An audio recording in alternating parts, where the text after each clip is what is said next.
Brahma, Gurur Vishnu, Gurur Deva Maheshwaraha, Guru Sakshat Parabrahma, Tasmai Shri Gurave Namaha. Na Guru Radhikam Tattvam, Na Guru Radhikam Tapaha, Tattva Jnanat Param Nasti, Tasmai Shri Gurave Namaha. Na Guru Radhikam, Na Guru Radhikam, Na Guru Radhikam, Guru Kripa Hi Kevalam, Guru Kripa Hi Kevalam, Guru Kripa Hi Kevalam.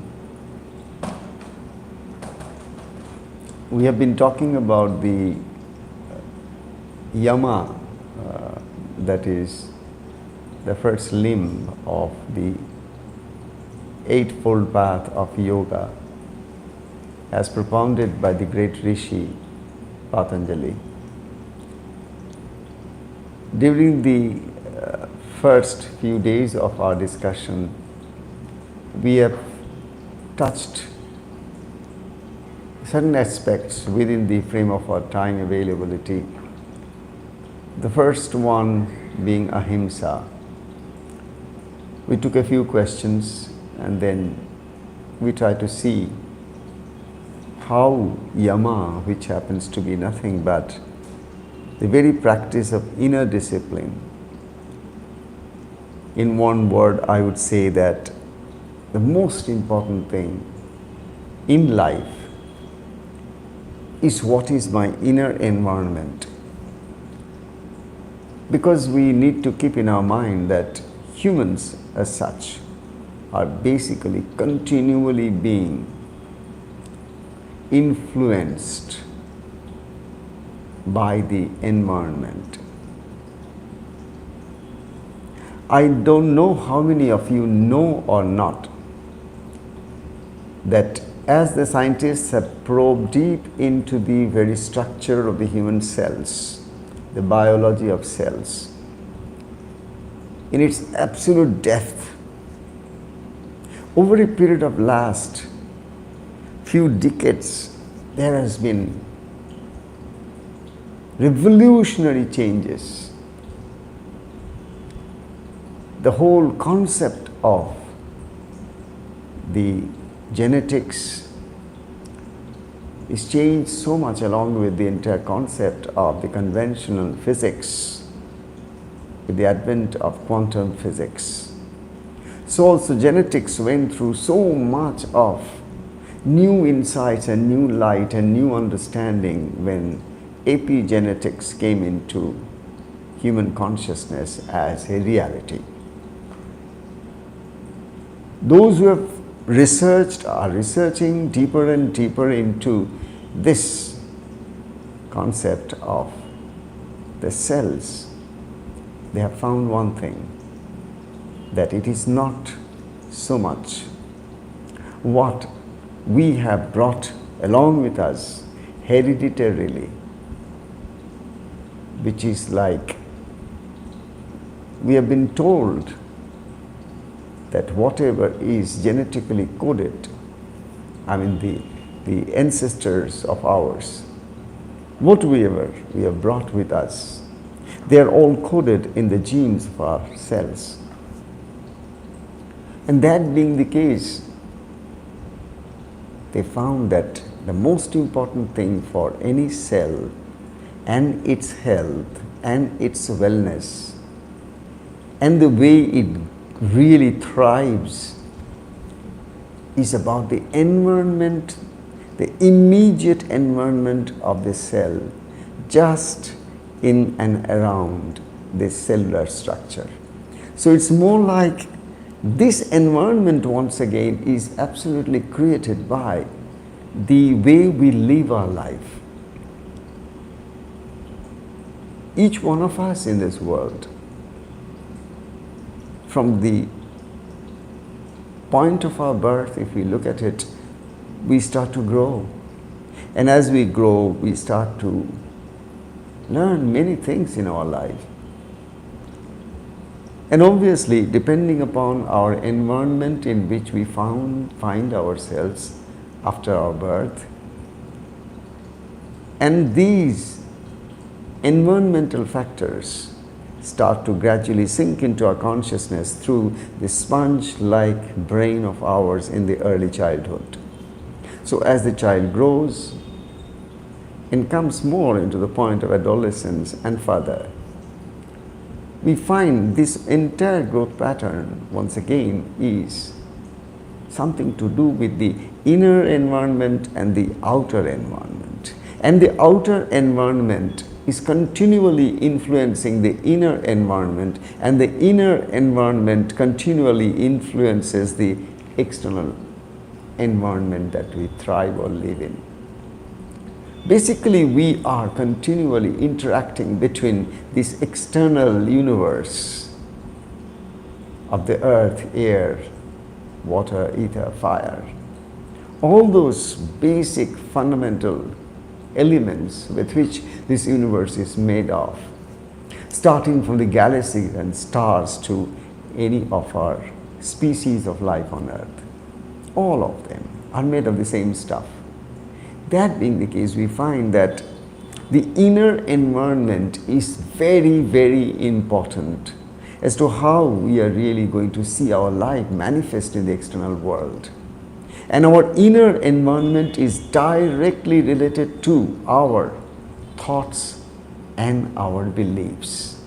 This again comes both from the ancient Vedic tradition, where they researched deep into the human psyche, deep into the human body, mind, breath, deep into the spiritual reality beyond the typical external realities which come, stay and disappear. So they probed deep into it and found out that we humans can do and undo things with our thoughts. And these thoughts founded once again, anchored once again in our deep-seated patterns of our subconscious mind, habitual patterns, which are our belief system. We believe certain things depending upon our past that we have lived in this particular human body, in this birth cycle, or in the previous birth cycles. So the belief and thoughts, they create the inner environment. But the entire science of yoga, when they're talking to us, they are basically trying to tell us time and time again that look here, don't try to always judge everything on the basis of what happens to your life outside of you. Don't try to be overboard judgmental about who is right and who is wrong, who has really done such good to you and who has really did something which really been very hurtful to you. All of it, not individually also, if you think of it collectively, the more we judge, the more we find that we are giving more and more importance to the external world, only forgetting that there is a deep science, and that science is as you think, so you become. As you think, so you shape your destiny or the future. As you think, so your inner environment, where every cell is catching those signals of your thoughts. Every cells are continually acting and reacting, acting and reacting. Either they are thriving or they are becoming ill, unwell, on the basis of what kind of atmosphere they find inside of us. So the inner culture becomes so very important for each one of us to see that we live a lifestyle where we have a mental makeup, a kind of a mindset which is definitely founded on beliefs, which again is fundamentally anchored to our spiritual reality, our spiritual self, that which is an unchangeable reality. If that is founded on our spiritual self, if it is founded on the inner core of our beingness, on our existential reality, then what happens is that our entire outlook to life, our attitude to life, everything becomes so different.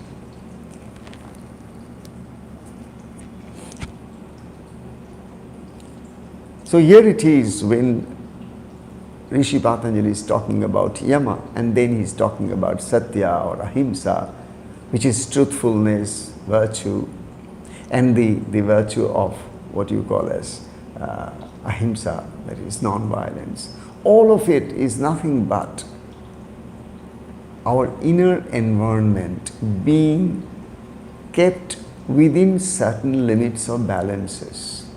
Because as I have said again and again, that the entire science of yoga comes to that point of equanimity. Under all the sets of circumstances in which each one of us find ourselves, how we are to maintain a balance in our life, how we will be able to avoid any extremes behavior, any extremes kind of manifestations of our inner understanding and perception, to the extent that we try to balance between the positive and the negative, to the extent we balance between our left hemisphere of our brain and the right hemisphere of your brain, where both our imaginative, prayerful and the calculative digital mind are brought into a balance. This is what yoga gives us, a proper balance, an attitude of balance into our life. How we can balance our emotion, this is what yoga gives us. And yoga is once again founded on what? How we are able to garner our attention and concentration of our mind power. Because anyone who really has achieved certain limits of success in the material world, as well as have seen the reality of the spiritual world, have done it with the power of concentration of mind power. And this concentration of mind power cannot happen to us if our mind is in a state of restlessness. And the mind is in a state of restlessness only when the mind has been given the habitual pattern of being indisciplined, where we have a lifestyle which is erratic, eccentric, egocentric. As a result, what will happen is that we are not properly tuned to the universal frequencies, we are not tuned to the universal rhythm, we are not tuned to the universal realities. And this egocentric, eccentric, erratic behavioral pattern could only lead to a restless mind, and a restless mind is not something that we can say is established in yoga.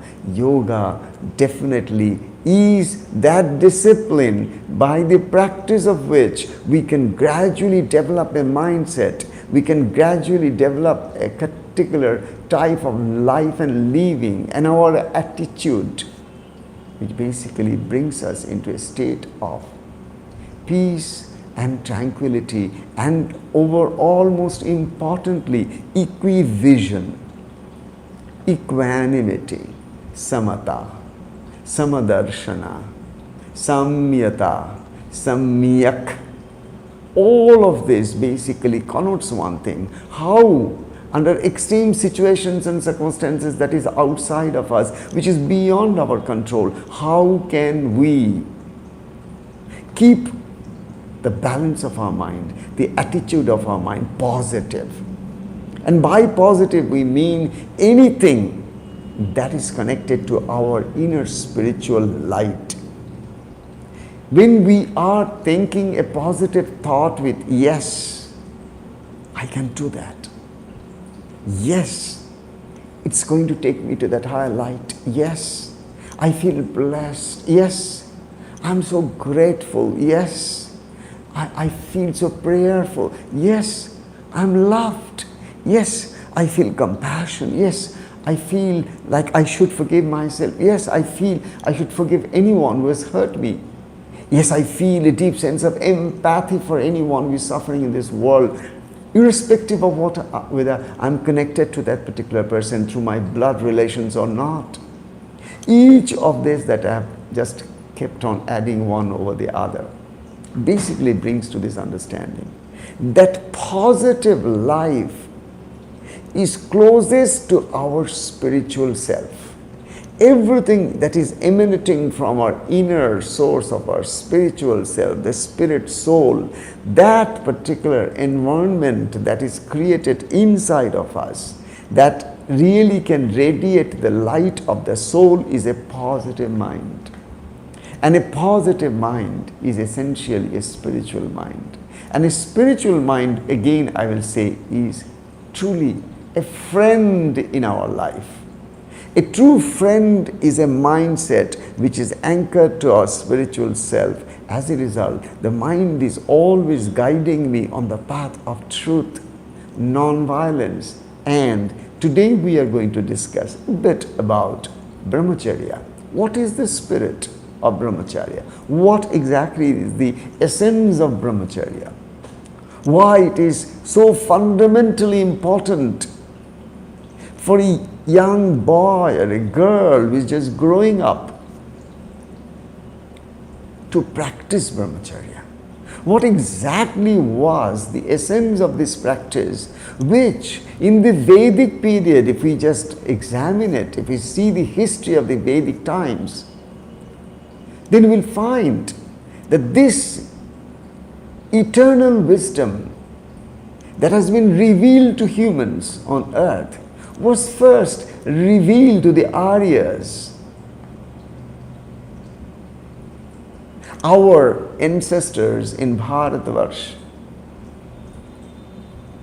Because what they achieved in life is this, that they could realize the true essence of Brahmacharya, and they practiced it from day one.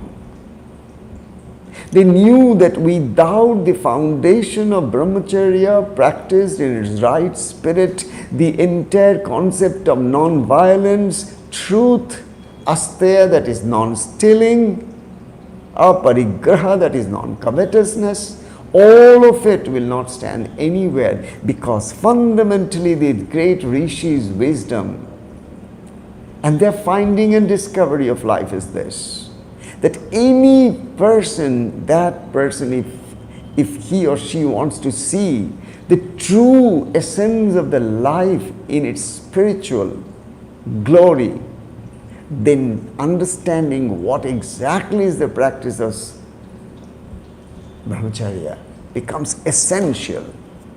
One of the major reasons that I have personally felt in my life is that it's because we have moved away from this wisdom of the Vedic rishis, because they basically talked about certain principles, and these principles had nothing to do with any particular religion per se. They talked about certain doctrines, they talked about certain science, excuse me, science of how the life could be seen in its totality, in its holistic vision, where they could see the life in whole, not by part. What is more important is this, the integral part of life. How each of these bits and pieces of life story could be put into an integrated state. This is yoga, integration, unition, unity consciousness. Brahmacharya, in essence, to me is foundational. And that foundational part of it is that in the Vedic period, they found that every child born was brought to the Guru to be initiated as the child grew up a little, and then sent to the Gurukula to be taught by a living saint, a living enlightened teacher. And the first step that this child was put to was the practice of Brahmacharya for first 25 years of his or her life. During this period, what was taught? Everything that we can possibly think of. The foundational bricks were laid inside to build the superstructure of a man's life. Because if the Brahmacharya, which is the foundation, is not strong, the superstructure cannot stand for long. And that is not just abstinence from the sexual energy, but more precisely, a deep balance of life, a deep understanding of the perception of the Brahman consciousness. Brahmacharya. See, this word, Brahmacharya, has two words, is it? Brahm and Charya. Brahm is the consciousness. It's the energy, the all-pervasive energy that we have. Whether we can see it or not, we know that ultimately everything is happening because there is energy in this universe. And this energy, again, is infinitely intelligent, mathematical precision. And this infinite intelligence, energy, that is consciousness, that consciousness pervades this universe. So the first teaching that a child is to be given is that you are not the body. You are not your body.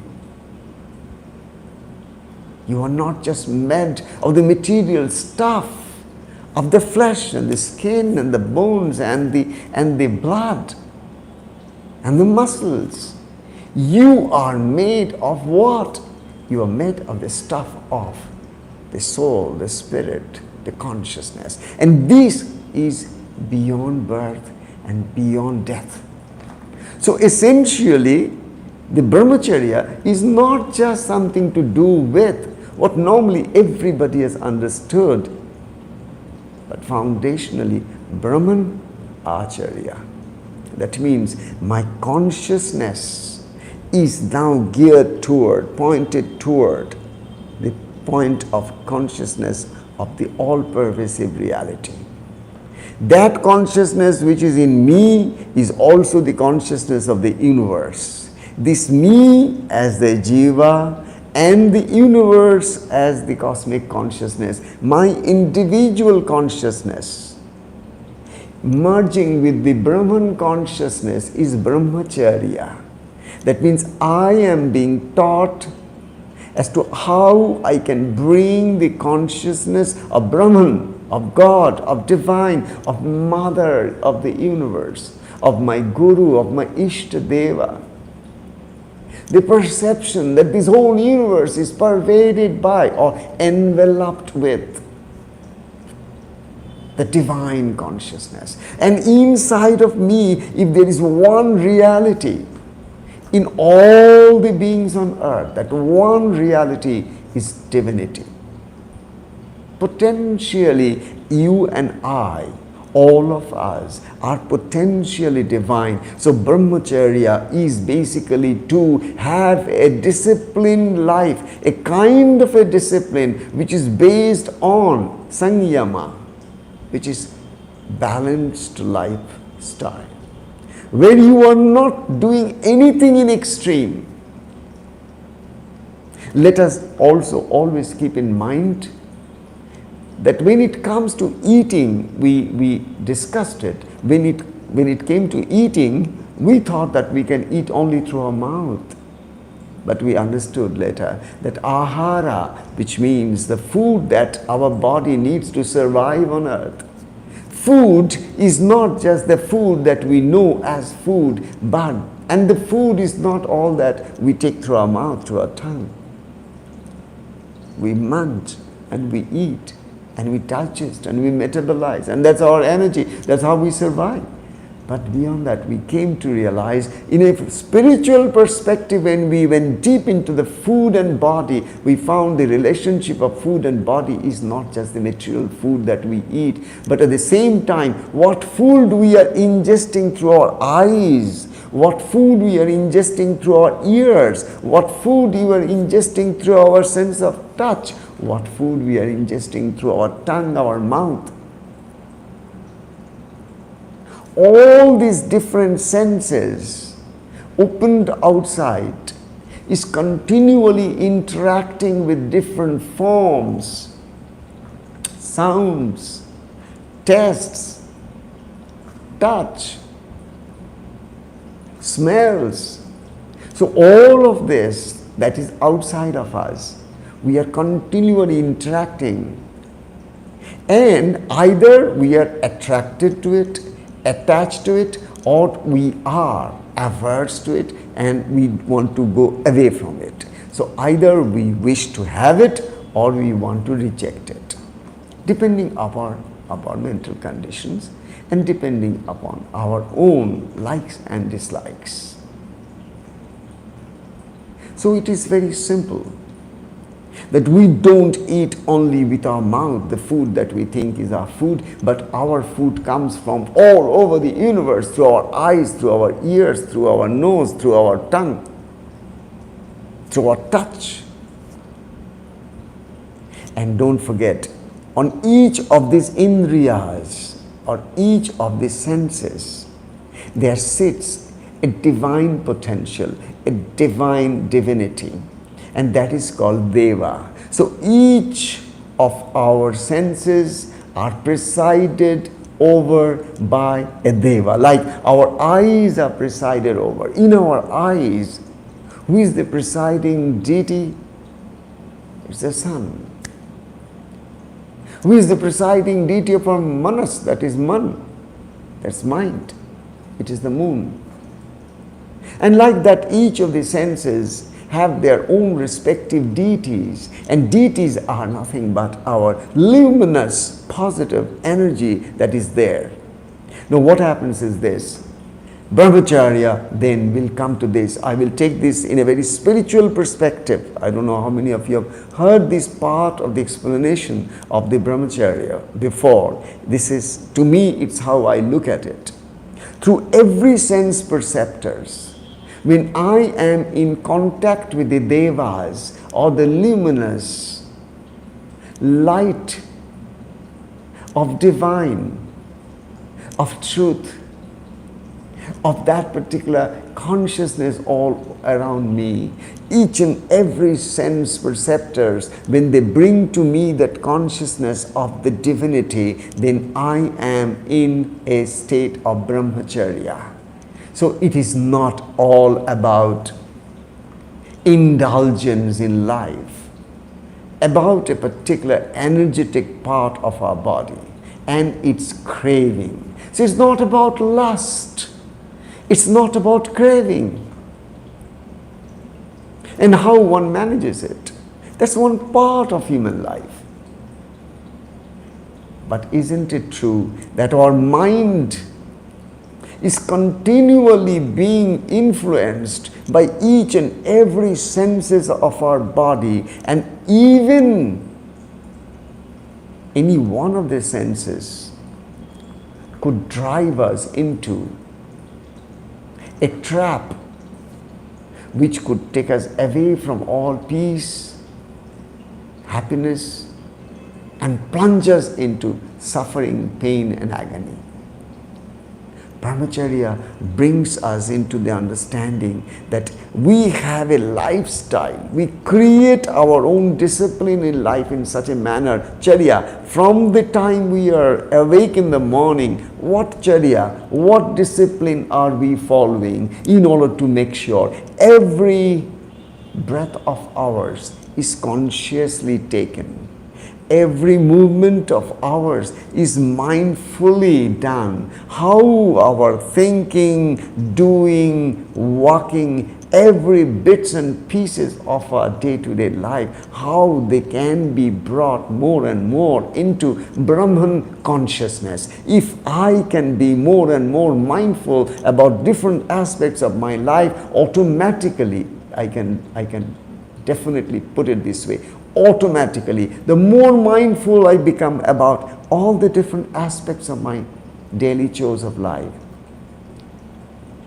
my extreme desire for any particular energy center will not be so badly triggered. The demand and the desire for lust and its gratification on a physical plane will not be so much overwhelming and overpowering if a person is trained from early childhood as to how he or she can discipline the mind, that mind which has the input from all the different senses, the eyes, the ears, the nostrils, the tongue, the touch. Each of these senses, if they are properly managed, you see something and you find, oh, this is so beautiful. How can I have it? If this is the urge, there's nothing wrong. This is because your eyes are open outside, and the form, rupa, this eyes is directly seeing what? Forms. So if the eyes see a particular form, depending upon your past memories, instantly some kind of input will come to your brain, to your mind, and you will automatically start thinking in a particular way that you have been patterned with, that you have been habituated to. And the modern science says that you can always redo each of your thinking patterns. You can redesign your thinking, you can reorganize your brain, your thoughts, your pattern in such a manner that it is not true that whatever you see and your inner mind says, oh, I want it, you can still completely transform your mind by your second thoughts, by the series of thoughts you can generate in your mind. And this is what exactly called the entire science of neurology today is totally focused on neuroplasticity.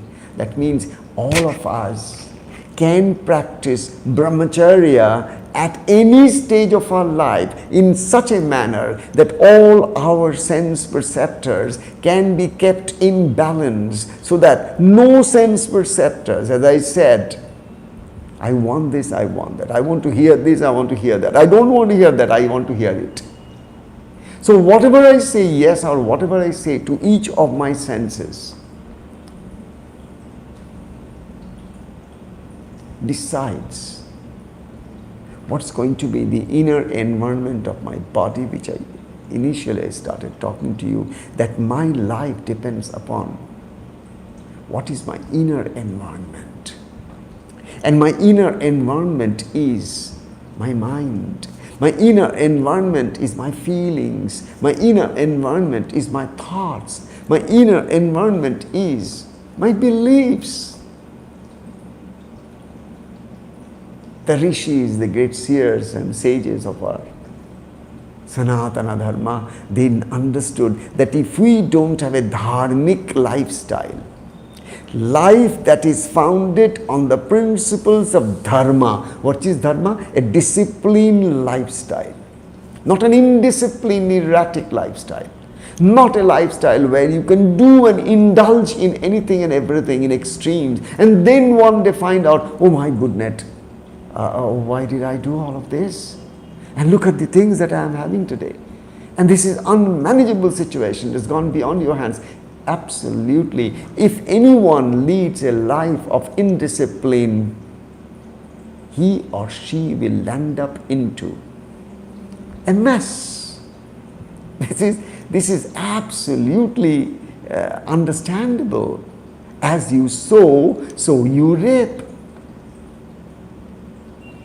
In the soil of your mind, whatever seed you put, in the soil of your mind, whatever seed you put, today or tomorrow, when it finds a congenial environment, it starts to gradually germinate or sprout.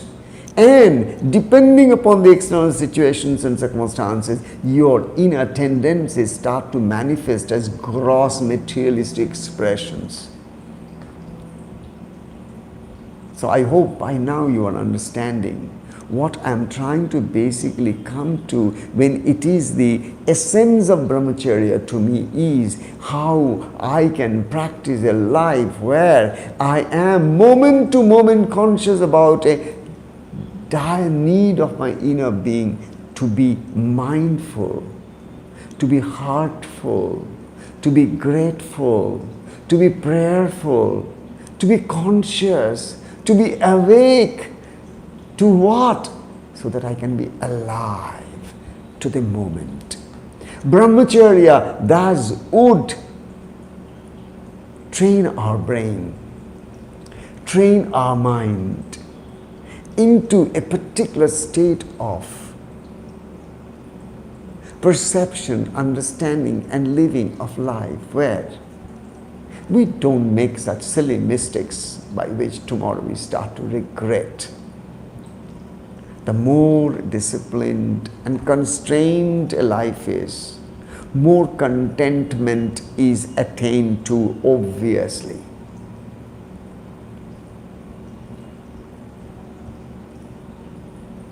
So I think I have come to this simple understanding of Brahmacharya,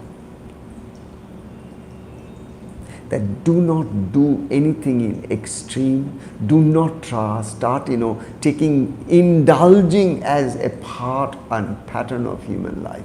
Then it can lead to any kind of frustration, any kind of mess in life.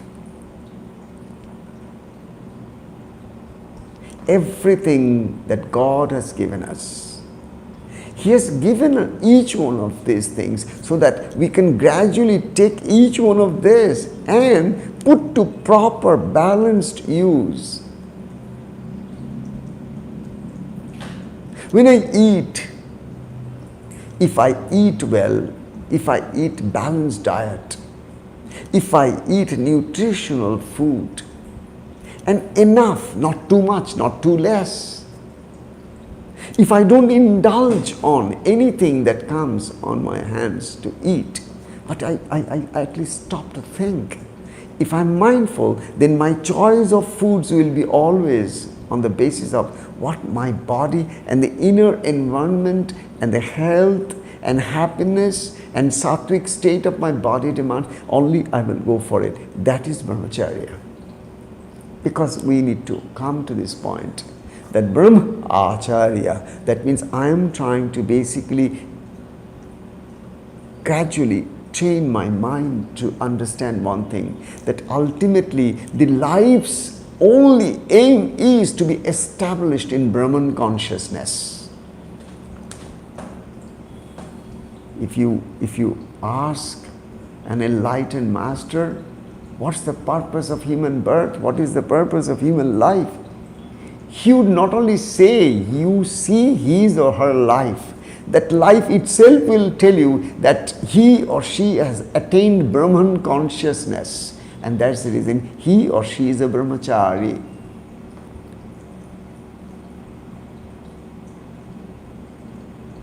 It's not about a small period of life when a person actually practices Brahmacharya and then becomes a sannyas. Brahmacharya, from that perspective of mind, is absolute. That is, it is all encompassing, it is all engrossing, it is all enveloping. Your whole life is becoming like everything as the emanations of the light of Brahman. And my inner and the outer is continually playing in that consciousness of Brahman presence. So wherever you are like a rishi. You are like that seer, you are like that sage who is seeing that one Brahman everywhere. And that is Acharya, that is the Charya, that is the discipline, that is the understanding, that's the perception. So every sense perceptors of yours are trained in such a manner over a period of time that you cannot go wrong anywhere. You can't have a regret for anything.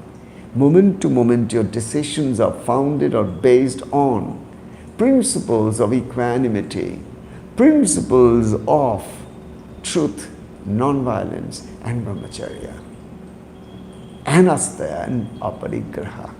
then Yama is complete. Then the person's inner environment, the discipline is complete. And a disciplined life is a happy life. A disciplined life is a happy life.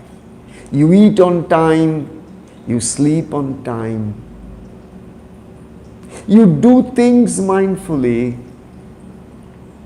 you practice Brahmacharya, that is, to be awake, to be conscious, to be witnessing the God's hands in everything. As you are trying to connect more and more outside and inside to your inner consciousness of the self as a witnessing self, that non-changing, non-local, non-material reality inside of us with the cluster of all the material stuff.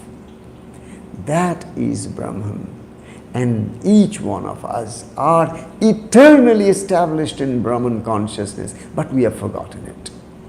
We do not know. We are, the moment I am saying I am definitely saying I from the innermost core of my existential being. Without that I, this echo of the I that is coming to me cannot happen. So whether I know it or not, I'm eternally in the lap of the divine. I'm eternally protected, I'm eternally taken care, I'm eternally perfect, I'm eternally good, I'm eternally divine. But I'm unconscious. I don't remember. I don't know. And this unconsciousness, this ignorance, this avidya, this ajnana, this is the true suffering. And each one of us can transcend these mundane suffering reality into that ultimate supreme reality, that deep inside of us, because I am divine, today or tomorrow, I will once again get back to my divine self. So I cannot be, always exposed to the suffering of life.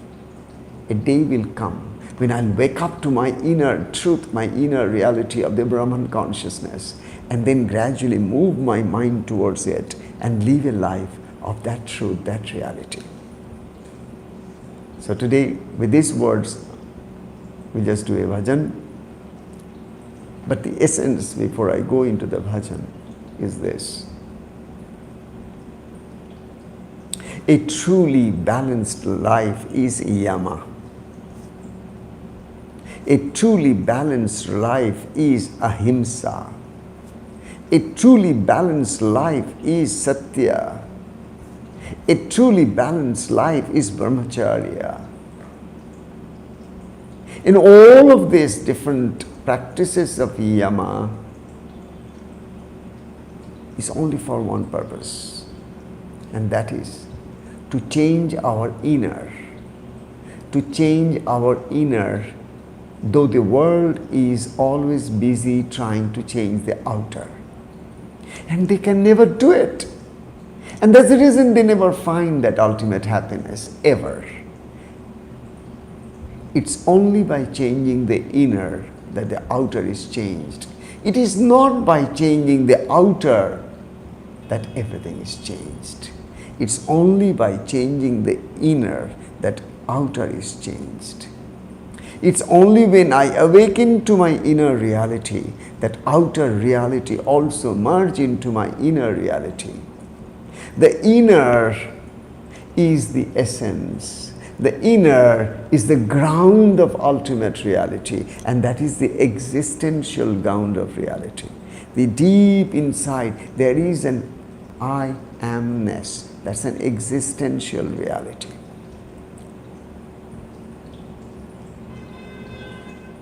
This we can attain to, this knowledge, this wisdom, this experience of oneness, of true peace and happiness in life. can be attained provided we have thus a very balanced attitude and approach to life. Let's go for a bhajan.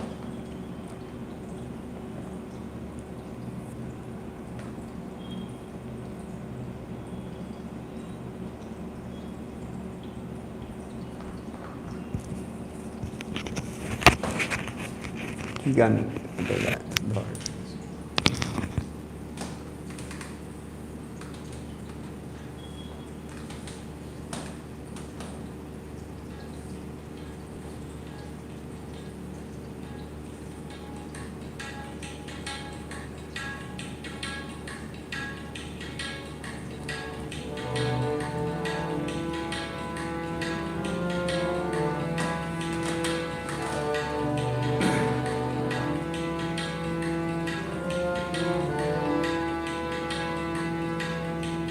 जय शिव शंकर बम बम हर हर जय शिव शंकर बम बम हर हर जय शिव शंकर बम बम हर हर जय शिव शंकर बम बम हर हर हर हर हर हर महादेव हर हर हर हर हर महादेव हर हर हर हर हर महादेव हर हर हर हर हर Mahadev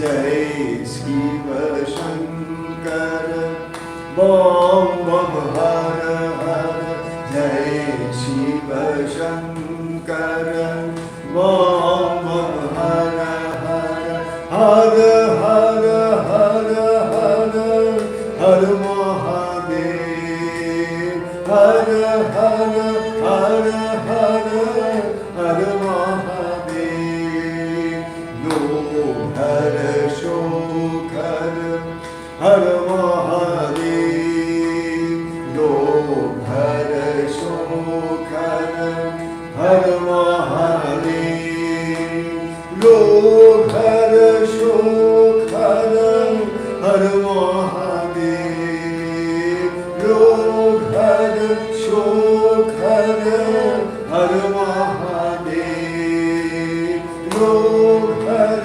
shocker हर महादेव लो हर shocker हर महादेव पाप हर ताप हर महादेव पाप हर ताप हर महादेव पाप हर ताप हर महादेव पाप हर ताप हर महादेव पाप हर ताप हर महादेव पाप हर ताप हर महादेव पाप हर ताप हर महादेव पाप हर ताप हर महादेव जय शिव शंकर बम बम हर हर जय शिव शंकर बम बम हर हर हर हर हर हर हर महादेव हर हर हर हर हर महादेव हर हर हर हर हर महादेव हर हर हर हर हर महादेव लो हर शोकर हर महादेव लो हर शोकर हर महादेव पाप हर ताप हर हर महादेव पाप हर ताप हर हर महादेव हे नाथ विश्वनाथ हे नाथ विश्वनाथ स्वयंभू विश्वनाथ हे नाथ विश्वनाथ स्वयंभू विश्वनाथ हे नाथ विश्वनाथ हे नाथ लोकनाथ हे नाथ लोकनाथ जय बाबा लोकनाथ हे नाथ लोकनाथ जय बाबा लोकनाथ हे नाथ लोकनाथ हे नाथ लोकनाथ हे नाथ लोकनाथ जय ब्रह्म लोकनाथ हे नाथ लोकनाथ जय ब्रह्म लोकनाथ हे नाथ लोकनाथ हे नाथ लोकनाथ जय ब्रह्म लोकनाथ हे नाथ लोकनाथ जय ब्रह्म लोकनाथ हे नाथ लोकनाथ जय ब्रह्म लोकनाथ हे नाथ लोकनाथ जय ब्रह्म लोकनाथ जय शिव शंकर ओम बम हर हर जय शिव शंकर ओम बम हर हर हर हर हर हर हर महादेव हर हर हर हर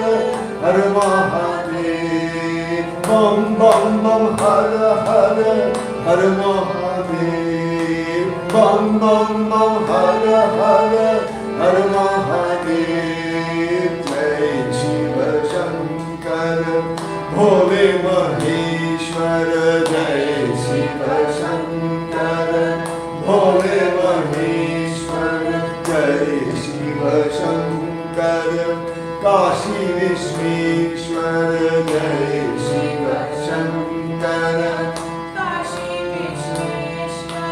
जय भोलेनाथ बोलो जय भोलेनाथ जय भोलेनाथ बोलो जय भोलेनाथ जय शिव शंकर बम बम हर हर जय शिव शंकर बम बम हर हर जय शिव शंकर काशी विश्वेश्वर जय शिव शंकर काशी विश्वेश्वर जय शिव शंकर उमा महेश्वर जय शिव शंकर उमा महेश्वर जय शिव शंकर बम बम हर हर जय शिव शंकर बम बम हर हर बम बम